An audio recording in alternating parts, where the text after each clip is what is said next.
I work for the mainstream newspapers over here in Cape Town. Sundays is obviously the day that we start making a paper for Monday.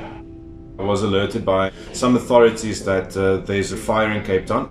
It took me about an hour to get through traffic and to see the actual first flames at the middle campus. I found a guy there, his name was Christopher. He was walking around with buckets of water, trying to throw it on a fire. I asked him if I can take a picture of him doing that, and he said, yes, here's your bucket, and you're helping me now. I saw the fear and the panic in his eyes because his house and his neighbors' houses and his neighborhood was in serious threat. As soon as I made my way underneath the upper campus, I saw how many buildings were smoldering and smoke protruding from the rooftops. From that point onwards, the seriousness just doubled and tripled every 15 minutes basically. Where there was once pine trees and ivy growing on the sides of the university, just everything was just burnt. That ivy that so quickly dried out and was one of the iconic things about UCT. I don't think in the future that can ever happen again.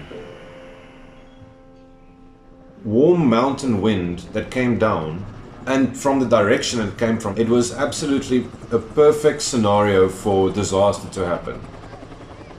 To be honest, I thought it was arson at UCT. It wasn't like one fire, it was fires everywhere. Now I'm standing in a parking lot, and you've got the Fuller building on the one side and the Smuts building on the other side. And they were, I think they were all students, running around with fire extinguishers. There's one guy called Sia. He was one of the marshals.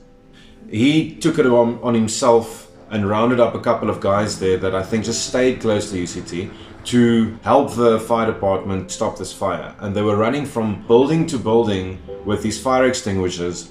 They were extremely brave, a little bit irresponsible maybe with their own lives, but the fire department had their hands full. I got the message to evacuate the residents, but of course we were uncertain of who all evacuated, and therefore we had to check the rooms. What happened was it started with a fire in the courtyards that the palm tree started catching on, and soon it started to catch, fire started catching on the ivy leaves on all the buildings, and some rooms had windows that were open, and therefore we took it on ourselves to make sure that the residents of Smuts and Fuller was maintained until proper professional help could come and assist us.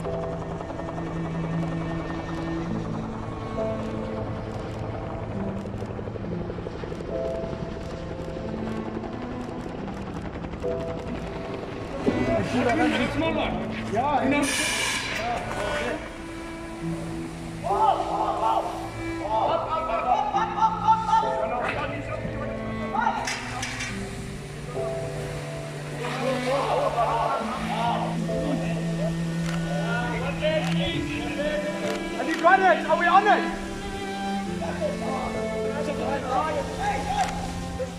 Let's go left. Okay. Hey, put it down. Move. Here, you can stay here. Outside. These two ventilators here on top. Yeah, this way. These two ventilators. These two fucking ventilators. The fire is there now. The fire. Dean and Brandon, they're not even part of the residents. And Tom, they're not even part of the residents. And they were just, hey, we are just volunteers. We see you guys struggling. Let's help us out. And they just came out in numbers, and we contained this fire without them. Because it impacted some of the rooms, the roof of one of the rooms, the fire of the rooms. One of the rooms just caught fire, and I'm out of words, and it's like adrenaline rush, and I don't know.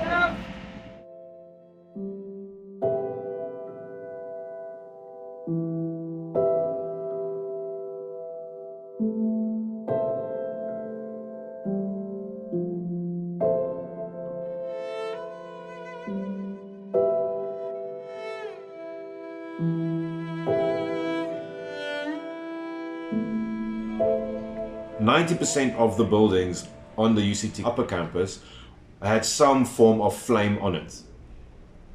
There was like I don't know, 4 or 5 fire trucks just spraying water on that one, and then there's that one, and then move to that one, and as soon as the fire department move, that one gets lit up again. All of a sudden, the palm tree in the middle of the Smuts building exploded, and all these little branches of flaming palm tree fell on the ground. Grass was burning. It was chaotic. And as I walked past the library, I noticed that one of the air conditioning units was smoking quite heavy. You can point it out to the fire department. They're like, dude, you know, every building is smoking.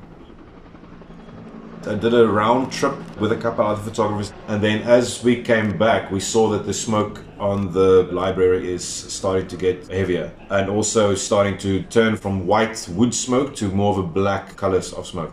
I think I was there with one of the European Press Association photographers, and we both looked at that and said, it's sad, but this is going to be the best place to take the pictures, because that is going to go, and we're just going to wait, and this is going to be awful. A couple of other photographers arrived from the international media.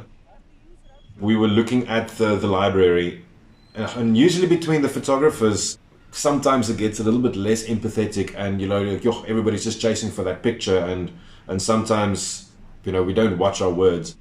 And at that time, it was complete silence between us.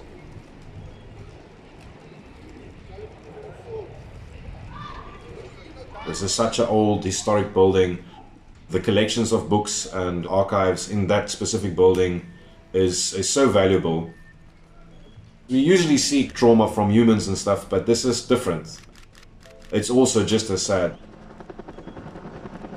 Through the windows, we could see the roof caving in, and this red-orange glow starting to pile down into the first floor, going through to the ground floor as well, and it looked evil.